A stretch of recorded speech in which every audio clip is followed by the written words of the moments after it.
President Donald Trump's use of Twitter is unprecedented for a world leader. Consider his audience. The president's personal account, @RealDonaldTrump, has roughly 24 million followers. Compare that to his neighboring leaders. Mexican President Enrique Peña Nieto has 6 million, and Canadian Prime Minister Justin Trudeau with less than 3 million. Barack Obama's personal account has 4 times as many followers as Trump, but half as many actual tweets. Trump built his campaign around the idea of speaking frankly and directly to people, and Twitter provides the ideal platform for this.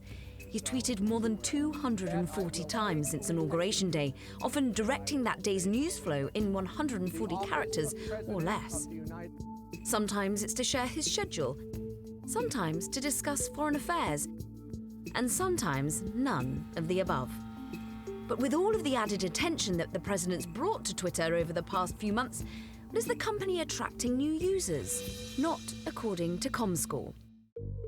Comscore reported that Twitter's mobile app users actually fell more than 6% in November from the year before, and 5% again in December to 45 million unique users. For context, Snapchat has 82 million in the same month. Facebook, twice that. Trump's spotlight on Twitter hasn't helped investor sentiment much either. Shares are flat since Election Day. And on the days that Trump tweets something particularly engaging to users, well, Twitter is not usually rewarded with a bump in the stock price. For example, his most popular tweet by likes and retweets last month was this one from Sunday, January 22nd. Liked by nearly 400,000 users and retweeted over 83,000 times, but when trading resumed the next day, shares closed nearly flat.